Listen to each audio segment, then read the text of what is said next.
नमस्कार दोस्तों। तो आज हमारे स्टॉक मार्केट का दूसरा लेक्चर है SM02, जिसमें मैं आज आपको बताऊंगा कि स्टॉक मार्केट में इन्वेस्ट करना क्या गैम्बलिंग करना है या एक वाइज तरीके से सभी पॉइंट्स को समझकर हम अपनी एनालिसिस जोड़कर एक अच्छी वेल्थ बना सकते हैं या नहीं।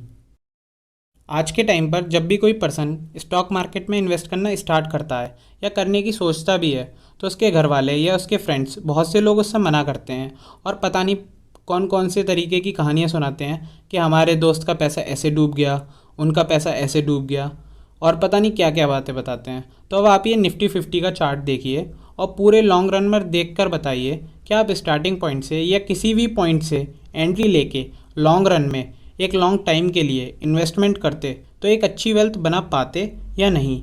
हमारा ये चार्ट 1990 से स्टार्ट है, जब ये सिर्फ 500 पॉइंट्स के नीचे था।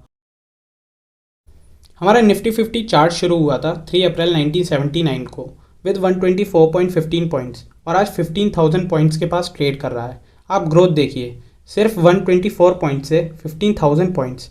अब मैं बता दूं, निफ्टी 50, सेंसेक्स और बैंक निफ्टी जैसे टर्म हमने अपनी अगली वीडियो में डिस्कस करे हैं, तो उन्हें मैं यहाँ पर डिस्कस नहीं करूँगा। क्या ये ग्राफ देखकर आप बता सकते हैं कि इस ग्राफ जब से शुरू हुआ है क्या ये तब से ज़ीरो पर आया है? मैं मानता हूँ कि ग्राफ में बहुत सारे हिकअप्स हैं। लॉन्ग रन में आप देखकर बता सकते हैं कि गिरावट के कुछ टाइम बाद मार्केट ने अपनी पोजीशन वापस दिखाई है, उस पोजीशन को वापस होल्ड करा है। आइए अब हम कुछ डाउन्स के रीज़न देखते हैं, जिन्हें क्रैश भी कहते हैं। फर्स्ट डाउन 28 अप्रैल 1992, जिस time Harshad Mehta scam expose हुआ था। इसके ऊपर एक पूरी अलग से वेब सीरीज़ बनी हुई है, स्कैम 1992, तो हम इसे ज़्यादा एक्सप्लोर नहीं करेंगे। 2008 में US फाइनेंशियल क्राइसिस दूसरा, जिसके साथ इंडिया में एक सत्यम ब्रदर फ्रॉड पकड़ा गया था और ये अपने टाइम का बहुत बड़ा फ्रॉड था। उसके बाद 9 नवंबर 2016 को इंडिया ने डीमोनेटाइजेशन देखा, जिसकी वजह से मार्केट में एक भारी गिरावट देखने को मिली थी। उसके बाद कोविड में 3 सबसे ज़्यादा गिरावट 12 मार्च, 16 मार्च और 23 मार्च को देखने को मिली।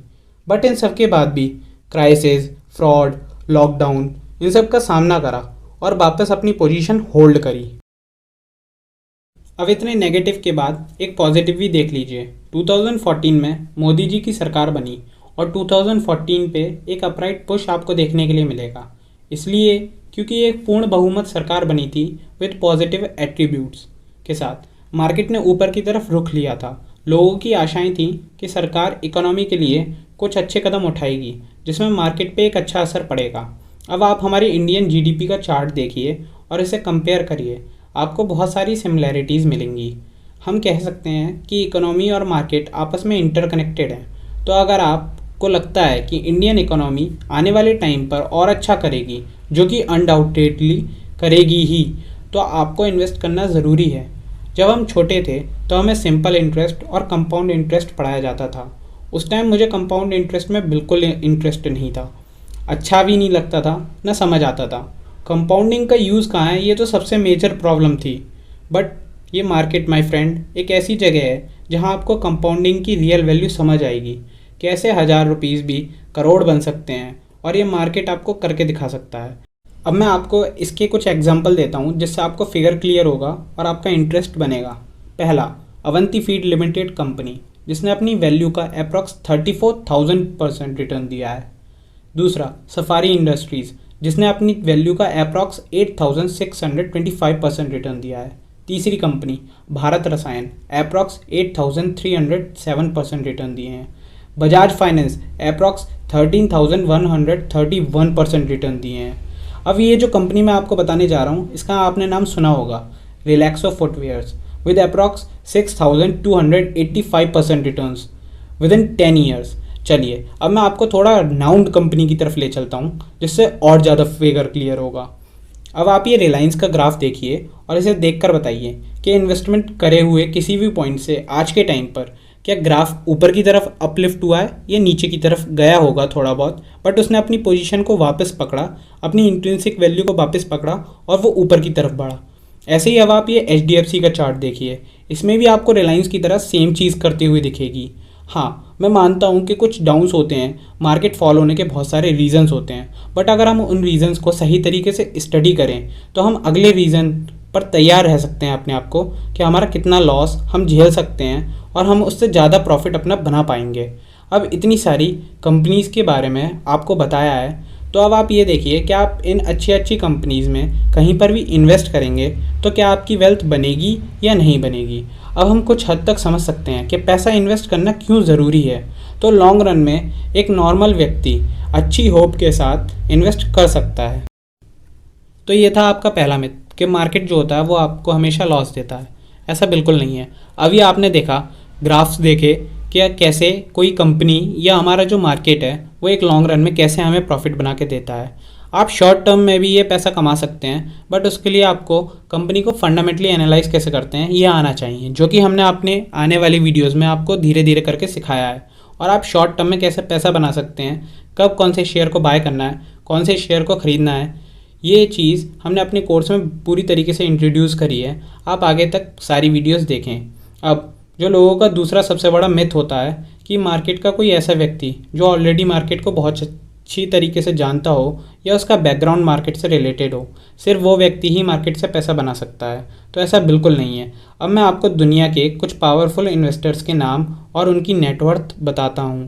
पहला, वॉरेन बफेट जी, अप्रॉक्स 109 बिलियन यूएसडी। दूसरे, पीटर लिंच, $470 मिलियन।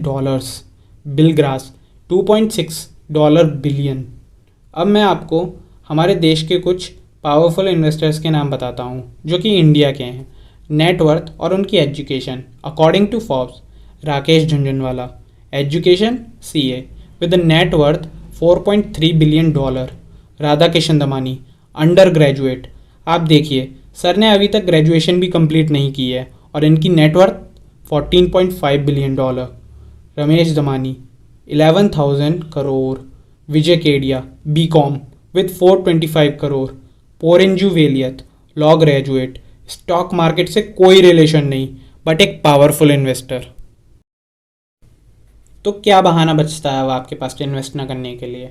ये कोर्स आपको पूरी नॉलेज देकर जाएगा और आप इस कोर्स को पढ़ के आप अपनी इन्वेस्टमेंट स्टार्ट कर सकते हैं।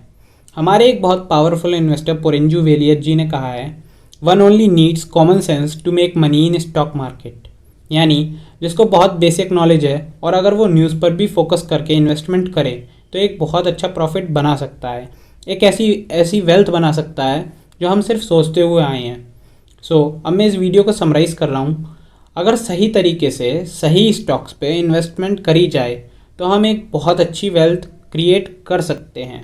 दूसरा, स्टॉक मार्केट में इन्वेस्ट करने के लिए ज़्यादा ज्ञान की ज़रूरत नहीं है। हमारा बेसिक ऑफ स्टॉक मार्केट का ये कोर्स देखकर भी आप इन्वेस्टमेंट स्टार्ट कर सकते हैं। अब जो लोग अपनी वेल्थ बनाना चाहते हैं, hit the like button to show your response, subscribe the channel and press the bell icon. हमारी अगली वीडियो और भी ज़्यादा धमाकेदार होने वाली है, SM03 what is stock market, जिसमें मैं आपको स्टॉक मार्केट की स्टार्टिंग, निफ्टी 50, सेंसेक्स, स्टॉक्स सब समझाऊंगा। हमारा ये कोर्स बिल्कुल फ्री है, तो प्लीज़ सब्सक्राइब ज़रूर करें। मिलते हैं अगली वीडियो में। #revolution।